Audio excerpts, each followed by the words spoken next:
the signal, I can continue. I haven't given this talk before, maybe you can all tell, but so I don't know how long this is going to go, but if I have a feeling we might,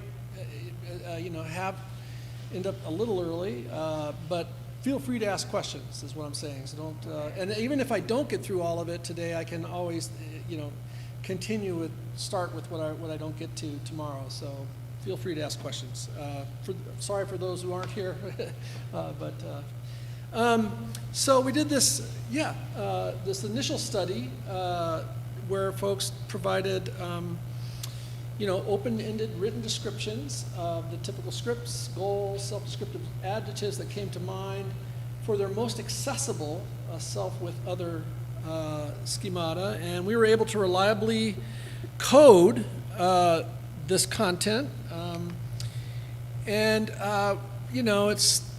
we found evidence that these coded need themes were associated in the expected directions with measures of rejection sensitivity, traits, and early maladaptive schemata. Here's a construct validity challenge that we face when the existing constructs that are supposed to measure the construct you're trying to measure are not good, and we have to have, but to get published, you have to provide some evidence that they're, associated with things you'd expect them to be associated with. So, but that's what we found, and I'm not going to spend a lot of time on that, but these coded need themes were associated in the particular direction.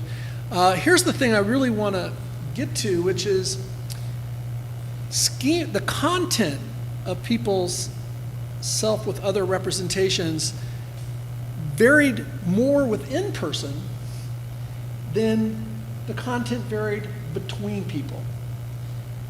So for each individual, they described their self-efficacy. Well, they also completed self-report items for how confident they were that they could do what they were trying to do. Self-efficacy item. They completed self-efficacy. They completed an item for how good or bad they felt about the self, and they completed an item for how connected or accepted or alternatively rejected, disconnected they felt from the other or in the role. And there was more variation within the individuals, different self-schemata, than there was variation between different individuals. I think from an assessment perspective, that's really important. We used M+ to calculate interclass correlation estimates for both between person and within person variance for self-reported goal efficacy, schema valence, and connection across the 7 relational schemata. Remember, in this study, every participant completed a self as student schema because they were all students. So we just assigned that role. They then picked the 6 relational contexts that they thought about the most or that were most accessible in terms of interactions for that person. But these are what they look like. So if you look at between person variance for goal efficacy, valence, connection, and then you look at the within person variance for goal efficacy, valence, and connection, the within person variance is 2 to 5 times as much as the between person variance, which I think from an assessment perspective has a huge implication for these general measures of self-schemata. Now when we get to the actual measure that we ended up developing based from all of this work, it's not quite this much different. In fact, the between person variance is a little bit more than the within person variance, but they're very close and it's substantial. So this is a fundamental point, I think, that there are self with other representations for almost every individual. There are self with other representations that are less positive, that are where they feel less efficacy, where they are less connected than other self-representations that they have.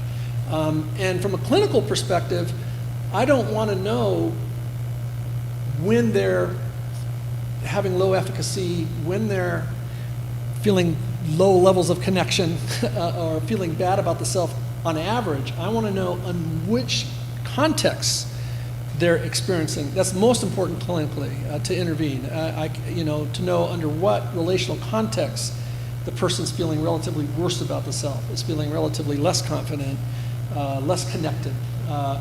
And, it could have been, this result could have been, very minimal with in-person variance, and so all you need to do is assess one self schema and you've got it. These results really underscore the fact that you don't got it, that you have to assess people's family of selves, that you have to assess multiple self-representations, and there is variance across those self-representations, and from a clinical context, that's really critical, because that positions us to kind of talk about, well, what's going on when you're interacting with Bob? Looks like you think pretty negatively about the self. Looks like you're feeling rejected. Even though on average, maybe their self schema scores on average, and we calculate, we do this. We could add their valence for all seven self with other schemas, and maybe they're not clinically significant. Maybe they're overall pretty positive about the self. But we find out that with this one person, suddenly they're experiencing, kind of an aversive state because they're feeling disconnected, low efficacy, and so on. So implications, I'm kind of saying this already, but implications for personality assessment are different self with other representations possess distinctive content. So we need to assess self-knowledge in multiple interpersonal contexts. Again, from a clinical perspective, I want to know the contexts that are chronically accessible, because I want to know what's accounting for the most distress, the most dysfunction. And for every client I've seen, those contexts are usually pretty accessible. The other problem, though, again, is clinicians are busy. They don't have a lot of time to, and they won't learn this coding manual, which I have. And if you go to the paper that presents this study in self and identity, I've used the whole open data thing, so you can look at the data, but you can also get access to our coding manual, and you'll see that it's very detailed. I can't expect clinicians on the ground to be learning to do this. So we need to develop, I think there comes with some limitations, but practically speaking, right now clinicians are assessing self-schemata. Again, remember, with the Young Schema Questionnaire, the Dysfunctional Attitude Scale, the goal is to develop a practical measure that clinicians can use that has more content validity. In a paper we published in Journal of Personality Assessment, we reported two studies. In an initial study, we first were developing some potential items, self-report items, to capture these different themes we were seeing in the open-ended descriptions of relatedness, competence, and autonomy. We drew from the DC and Ryan work and wrote definitions for the 6 different psychological needs. And so we came up with, for relatedness, for example, there was relatedness satisfaction, relatedness frustration. For competence, there was competence satisfaction, competence frustration, and for autonomy, the same thing. So we came up with 6 definitions. We came up with a pool of we identified 162 initial items. Keep in mind, we're having people complete items for multiple relational targets. So I can't assign, the MMPI has 562 items, but you can see we'd be over that very quickly if we tried to assess some reasonable range of targets. So anyways, also the goal here is to develop optimal items. We wanted an over-inclusive item pool. And initially we selected 48 items that we thought was best, 8 items each for both satisfaction and frustration of the 3 psychological needs as defined by DC and Ryan. In the first study, we had 512 adults. Average age was 46, recruited from a Qualtrics survey panel. And the relational self-schema measure has people first brainstorm. This is kind of similar to it. Again, it has some idiographic features to it. People can list any target. They can list So this is the ideographic part. List names of people you think about or interact with frequently in different relationship categories, and we had a number of different relationship categories. One of the things that I think sometimes happens with assessment is we don't realize the priming influence of just context. So, in a clinical context, certain things are likely to come to mind. We have people think about different relational contexts explicitly, hopefully priming targets that otherwise might not come to mind in that assessment context.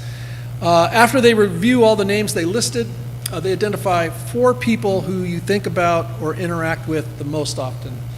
So we had them identify 4 targets.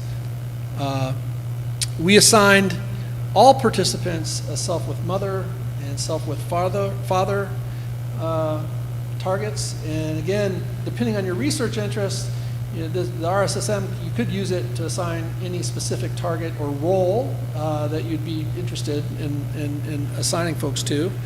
But there were 6 targets, so that's a lot of items. We have 6 targets. We're starting off with 48 items. Again, the idea is that we wanted an over-inclusive item set so we could identify good items. And for each of the 6 targets that participants were given these instructions, think about a typical experience of you with Tom. Picture Tom's face, forming a good image of Tom, and really try to get an experience of you with Tom. It might help to imagine what typically happens between the two of you, so we're priming the script there. What Tom does and says, how you do, what you do and say, I mistyped there, how you do it, as well as what you're trying to do. And we borrow these instructions pretty heavily from Baldwin, who does the relational schema work. I don't know if you've seen this work. It's in one of his experiments, he has these were students who identified as Roman Catholics, and they read a passage of text. Correct me if I'm wrong, Dan. I know you know this study, but they read a passage of text that was a sexually permissive kind of text describing 2 strangers meeting and having sex. But in one condition, they had people read a very similar set of instructions as you're seeing here on the screen about imagine yourself with mom before they read the sexually permissive text. They read it about the Pope, self with Pope. And then in another condition, they used another target, and they took physiological measures, and they find that, priming self with Pope, there's more physiological distress and stuff when you're reading these sexually permissive passages. It's kind of the relational schema idea. There's other research looking at it, priming self at different attachment categories and so forth. But we're trying to prime self with the 6 most chronically accessible kinds of targets. Maybe chronically is the wrong, this sounds negative, but for each imagined experience of self with other participants, complete 48 items representing these needs again. And here's some examples of some items. When I am with Tom, I generally feel, and an item for relatedness satisfaction would be close to this person. An item for relatedness frustration would be uncared for. For competence satisfaction, capable in my abilities. Frustration, inadequate. Autonomy satisfaction, I am doing what really interests me. And autonomy, frustration, what I do or say is control. Those are just sample items. And again, based on DC and Ryan's definitions of those needs. We used an exploratory SEM approach, which we conducted for each of the 6 relational schemata. So for each self with other, we conducted separate ESEMs for each self-representation. And we expected a 6-factor model to emerge for each of those satisfaction and frustration combinations for the 3 needs. We didn't get that. We got a final 4-factor model that was best fitting. I'll talk more about that final factor model when I get to the confirmatory factor analysis we did with a separate sample. But based on that model, we picked the 24 best items that loaded on the factors most cleanly and had simple structure, didn't load on the other factors significantly. And that model has really good support for each of the targets. Remember, we're assessing 6 different targets, and you can see the range of the fit indices for the first 4 persons, self, whichever those were for the person, and then we also had mother and father. And it's, that 4-factor model fit really, really well. We did have some initial, I don't know if I say this here. Oh, before I say this, I think, there was some support for a 3-factor model, but it really lacked simple structure and didn't do as well on some other indices. So we did this exploratory factor model, initially supporting this 4-factor kind of structure. We got a separate adult sample. Again, the age was around low 40s. One thing we noticed in study 1, remember these are folks who are middle-aged, and we assigned, this is the problem with nomothetic signing of targets, unless you're thoughtful about it. A number of our adult participants did not report highly accessible self with parent relational schemata. They were, in a number of cases, their parents had deceased, and in other cases, they just had their own separate lives. So when we asked, one of the items we asked for each of these schemata is how often do you think about or interact with the person, and those scores were really, for this sample of adults, were really low for self with parents. So for the second study, we did not, by default, assign self with parent schemata. Now there might be attachment theorists would be saying, what? We certainly, the participants could do that on their own. If they identify one of their parents as one of their 4 most accessible targets, the parent will be in there, but we did not assign it by default. We again had participants completing measures of self-esteem, attachment, depression, and anxiety. And we did a confirmatory factor analytic approach, which again we conducted for each of the 4 relational schemata. Again, the 4-factor model fit the data really well. So we're able to replicate that. Those are the fit indices for the 4 targets. So now we have a scale that's 4 targets, 24 items per target. It's a little bit more reasonable. And the item loadings were pretty good. You can see there for control satisfaction, we have a couple items as examples there. Oh, I'm going to talk more about this. Those asterisk factors are, remember we hypothesized 6 factors. We didn't get that, we got 4.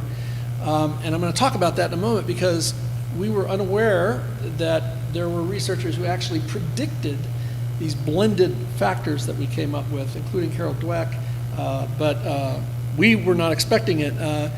The control satisfaction gets at both kind of, it's satisfaction, but it both gets at competence and autonomy.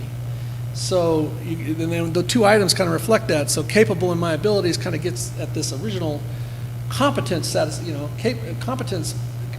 satisfaction factor we were hoping to get, but able to make my own decisions gets at this autonomy satisfaction factor. In our factor analyses, these 2 factors merge and are compound, needs is what Carol Dweck refers to them as. Same with self-esteem frustration. This is picking up disliked by this person. This is getting at connectedness, relatedness frustration that we thought would be its own separate factor. Interestingly, it combined with competence frustration, inadequate. Yeah. Val, just one perhaps stupid question. How the control satisfaction is different from self-efficacy? How is control satisfaction different from self-efficacy? Yeah. Yeah, it's so self-efficacy is your appraisal of your ability to enact a behavior in a given context. So it's a very specific kind of construct. What we're assessing here is your sense of being able to do what you're trying to do, your self-efficacy, if you will, in this relational context. So when you're with John or whoever the relational other was, you feel capable in your abilities, but that's pretty broad, right? Self-efficacy researchers would not like that. Sorry, Dan, yeah. But you able to make my own decisions, that's not, that's, getting more at kind of, it's a control-related construct. But the autonomy is also just getting at this internal sense of control. When you feel capable of being able to enact behavior, it's possible that you have high confidence in being able to enact the behavior, but it feels coerced, right? You could have, those two don't necessarily have to go together in the real world. I could feel high efficacy for something, I'm pretty confident I could get my, I could go on this trip with John. I could imagine myself capable of doing it, but I don't want to, or I don't, it's feeling like it's forced or pressured, so I don't have, much. So those two don't necessarily have to go together. Did I answer?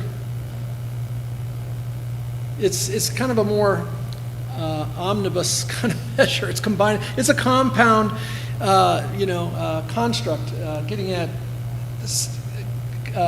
both confidence in being able to execute behaviors in that relational context, but also a sense of it's coming from within you. You're choosing to do this, or alternatively, not feeling confident that you can do it, what you're trying to do in this relational context, but also feeling it's coerced and feeling like it's not autonomous. So, yeah, there's a sacrifice, right, between kind of convenience of measurement and specificity and creating a scale. Which is, I would imagine I could identify people who score high control satisfaction for a relational target, but I could do an interview with them, and I would find out that even though they scored high in control satisfaction when they're with their partner, there's probably, in the interview, I would find out that there's certain behaviors they don't feel very confident in being able to do with their partner. And that might be important.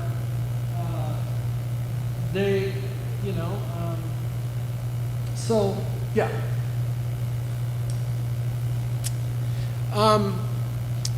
The self-esteem frustration one, there are some social psychologists who argue that, I think Leary does this, where, they view, we have, it's a sociometer, I don't know if you've heard of this construct, but we're constantly evaluating our social environment. We're being accepted or rejected, and we have some sort of sense of that, but if we perceive that we're being rejected, we reflexively question our competence.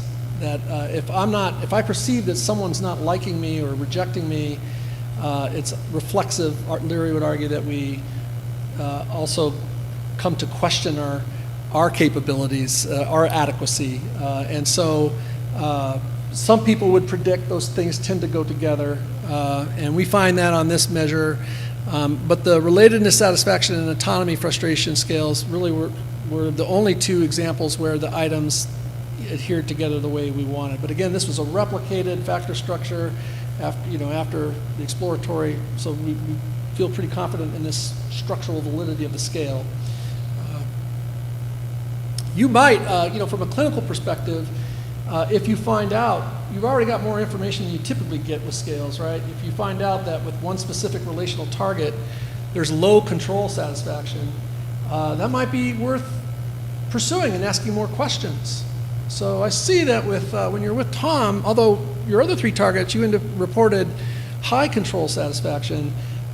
When with Tom, you scored really low in control satisfaction. Tell me about that. What's going on? And in that process, you might find out more specific answers about why they scored low on control satisfaction. Things correlate the way we would expect them two kind of correlate. All these correlations were significant at P.01, below P.01. So it relatedness satisfaction correlates positively with self-esteem, control satisfaction does, and of course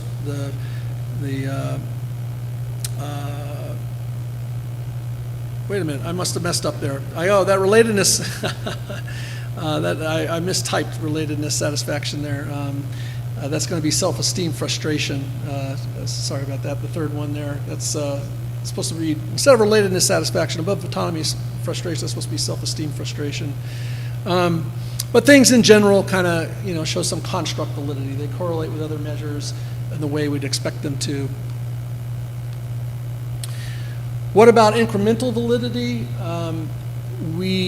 After controlling for self-esteem and measures of attachment, we found that the self-esteem frustration scale accounted for additional variance in anxiety and additional variance in distress, which is kind of tough to pull off. I mean, we're capturing variance already explained by attachment measures. This is Chris Fraley's measure, and this is the Rosenberg self-esteem measure. But even after controlling for that, the self-esteem frustration scale was accounting for additional variance. And autonomy frustration, same thing. For anxiety, was accounting for additional variance in anxiety and distress, even after controlling for self-esteem and attachment. Control satisfaction accounted for additional variance in positive affect, although relatedness satisfaction was only marginally significant, P.06. So we had pretty good evidence of incremental validity. Here's the question. In the first, the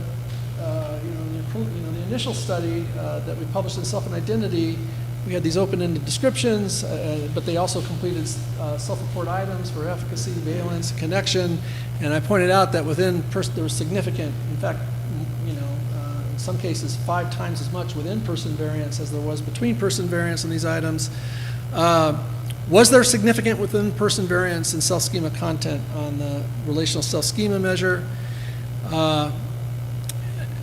And so we looked at average within and between-person variance across the 4 scales. So by that, for relatedness satisfaction, we looked at relatedness satisfaction for your first target, your second target, your third target, and your fourth target. Was there more variation for you across those 4 targets than the amount of variation between different people? And in this case, they were comparable. So the within-person variance 0.43, the between-person variance 554%. That should be 8%. Here's an interesting question. Does variability in how you experience the self across different relational targets, does that variability in and of itself predict anything? Does it predict positive affect, anxiety, depressive symptoms after controlling for absolute scores? So if we enter your score for relatedness satisfaction across the 4 targets, does variability across those 4 targets in relatedness satisfaction account for any additional variance in affect, anxiety, and depressive symptoms? We use the cumulative within-person standard deviation for each SSM scale. So the way to think about this is if someone scored the same exact score for relatedness satisfaction for each of the 4 targets that they listed, their standard deviation would be 0. They would have no within-person variance. So what happens? Well, looking at positive affect, after controlling for both absolute RSSM satisfaction scores, the cumulative within-person standard deviation for the 2 RSSM satisfaction scales accounted for additional variance in positive affect. So variability in relatedness satisfaction and control satisfaction, combining that variability accounts for additional variance in positive affect.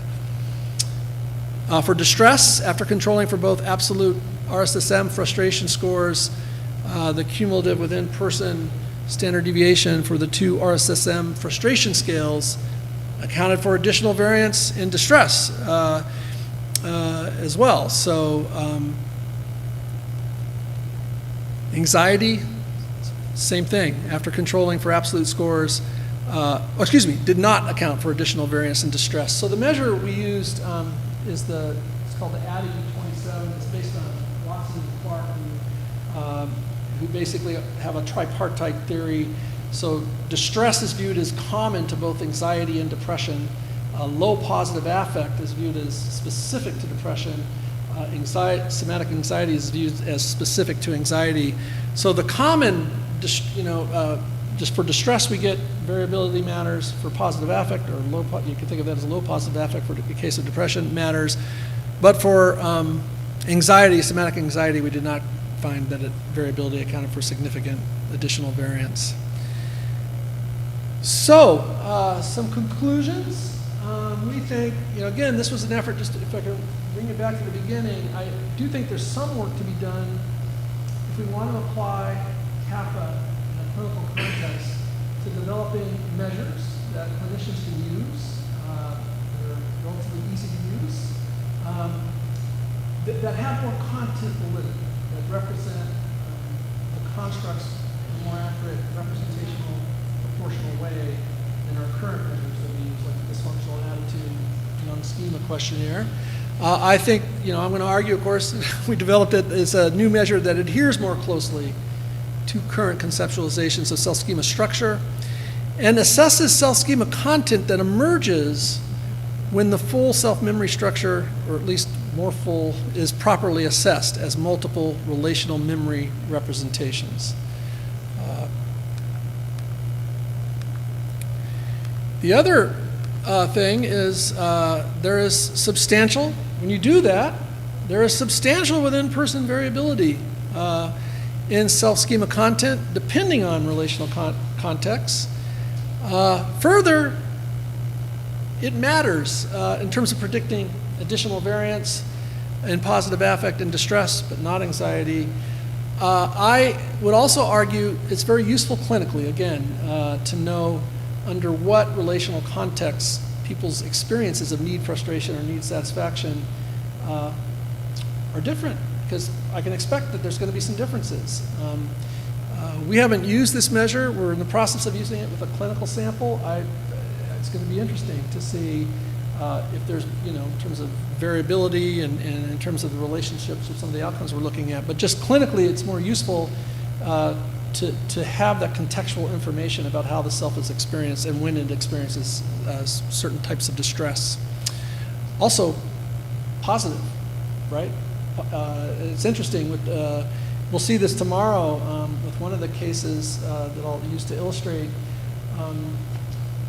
Sometimes with depressed folks, if you talk to them, just do an interview, you get the sense that everything's going miserably, horribly and poorly across all life domains.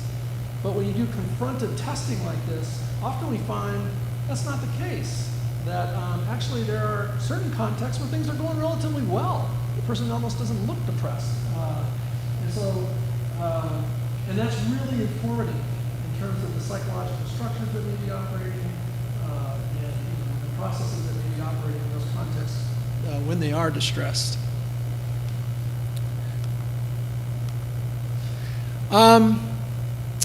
Updated, careful specification of constructs is always important in science.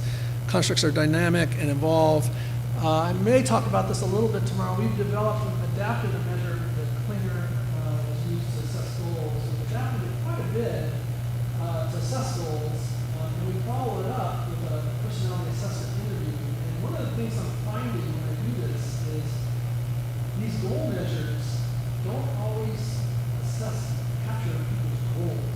What people listen to goal measures sometimes can be moral standards or other things, or may also not capture the goals at the level that we want to capture them at. And so we're trying to, as much as possible, create a goal measure that, first of all, gets people to think about different life contexts so we don't miss anything, but also tries to really get them to list things that have been in their head for some period of time, not that they're just constructed in the moment to answer this goal questionnaire. And we're also trying to frame it in a way where we do have middle level goals, not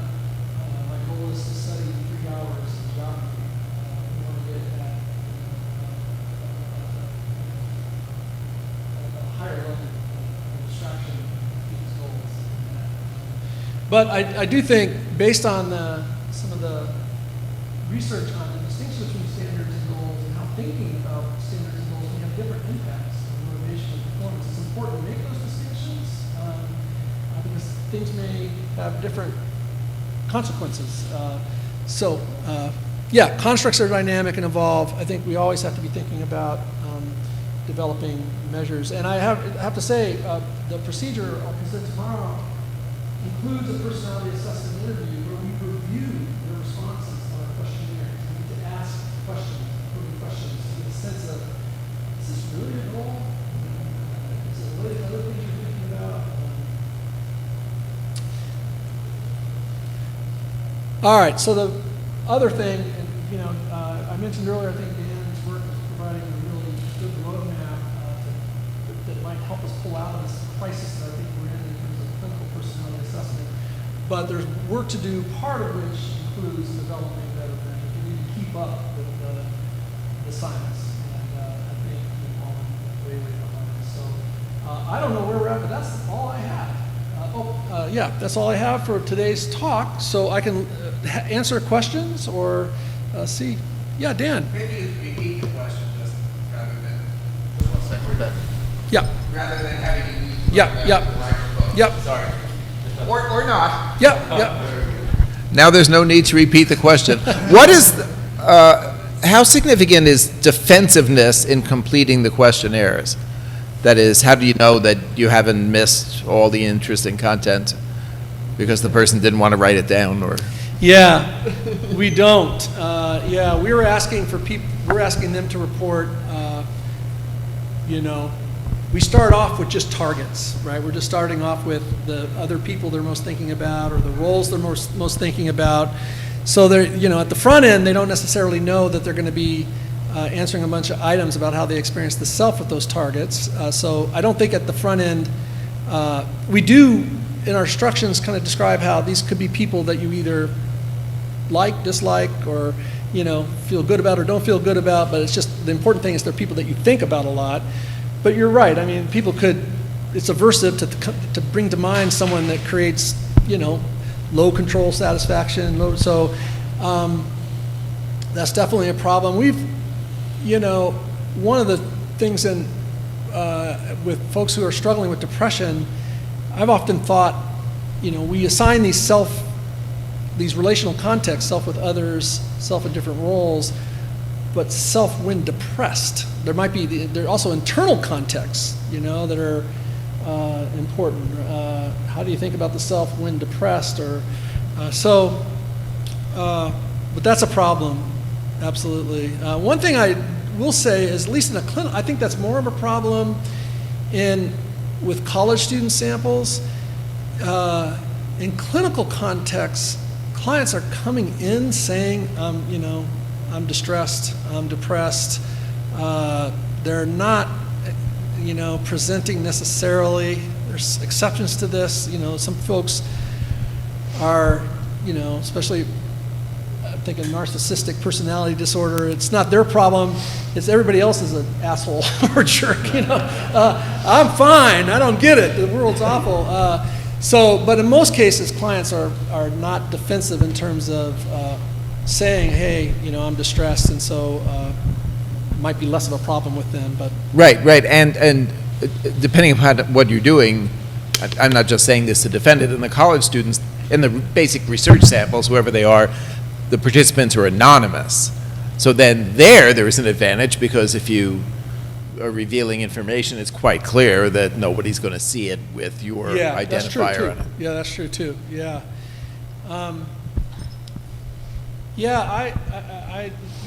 Also I have to say there's limitations, right, to every study, and this was a Qualtrics sample of adults. It was a pretty diverse sample, but still, it's this was a Qualtrics sample, so there's that too. And the early work was all with college students. And having asked that question, that's not unique to these methods. I mean, every form of, I assume Aaron Beck report of triggers situations. Yeah. It's the same issue. Maybe people are trying to make a good impression by saying that they have a high sense of self-efficacy. Yeah. And of course, much of the social cognitive literature predicts behavior from those measures, and is the Yeah. suggests that they couldn't have been just making it up. Yep. Any more questions? Walt, I do have one. Yeah. I know you're not starting working on that, but still developing the scale. Do you already have some data that you looked, depressive patients, they answer the questionnaire before, go to intervention, and afterwards, and see whether there is a change on their behavior or, on the self-schemas and things like that? No, so the question is, do we have pre and post measures with clients who've completed some of these assessments? Yeah. Yeah. No, that would be the study I think needs to happen. We do have some data with undergraduates where and it's actually under review right now. It was a study where we had undergraduates, and tomorrow I'll provide a link if you're interested in doing this. There's a Qualtrics link where you can go online and complete these measures of the relational self-schema measure and the goal measure that we use. We have a moral standard assessment procedure that's very involved. It requires that you, as a result of assessing your goals and your relational schemata, we then ask you to think of positive and negative situations and list those situations that occurred relevant to your goal pursuit, relevant to the 4 targets you list on the relational self-schema measure, both positive and negative situations that occurred with those others. For each, they've written descriptions of these situations. Then for each situation we ask, were there feelings of satisfaction or dissatisfaction because you did something you feel like you shouldn't have done, or did something you feel like you should have done? Did you violate or successfully meet a moral standard? We define what that is. Then we use, then they write an open-ended description of what the standard is, but then we ask them to categorize it. And again, this is that ideographic kind of nomothetic approach that the measures have ideographic features to it, and that people can list any moral standard. And we also, there's some other nomothetic things we ask about those moral standards. But then they categorize the moral standard into one of 9 moral standard categories that were used in this paper that was published in Science, where people completed daily diary it was a moral standard study that Linda Skicka was on that one, Dan, if you know which paper I'm talking about. Or, yeah. Anyways, and then for the 4 moral standards that are endorsed, 4 moral standard categories that emerge the most frequently for the recalled situations, for each of those 4 moral standards, we have them complete items that include things like how satisfied and dissatisfied are with how frequently you meet this moral standard. How confident are you that you can behave in a way to successfully meet the standard? So we get self-efficacy, satisfaction. Do you view this standard as something positive to approach, or is it always something that, if it's honesty, for example, are you thinking about it as trying to be honest, or are you thinking about it as avoiding being dishonest? So we ask a bunch of items that get at these dimensions that in the goal literature has been shown to be important. You can go on, I'll provide the link, you can go online and complete this thing. It takes about an hour and a half to do. But what you get at the end is I have a friend of Dan's, and a friend of mine now, I guess, Ananda, has created an RStudio program that can automatically take this Qualtrics survey data and generate PowerPoint slides that graphically illustrate and display your findings, so you get feedback on your moral standards, goal systems, self-schemata, and then temperament, behavioral inhibition and behavioral activation temperament systems. We use the BISBAS measure, which is a measure a lot of researchers use to look at that. But, sorry, I forgot why I started down this long road. We had undergraduates, we had them complete measures of depression, anxiety, psychological well-being. Then they completed this hour and a half long personality structure assessment survey. Then we had research assistants.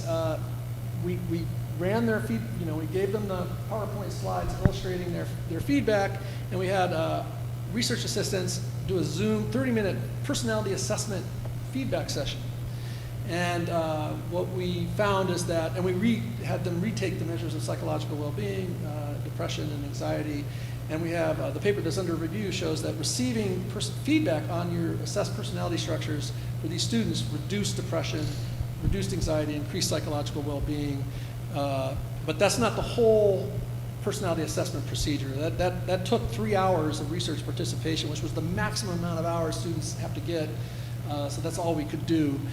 The next study we're going to do is assign people to a Barnum personality assessment feedback condition, or this social cognitive personality assessment, and we'll have a control condition, and we're going to see if we can beat the Barnum effect, which the Barnum effect, if you don't know, is where you receive overly generalized feedback that is not real.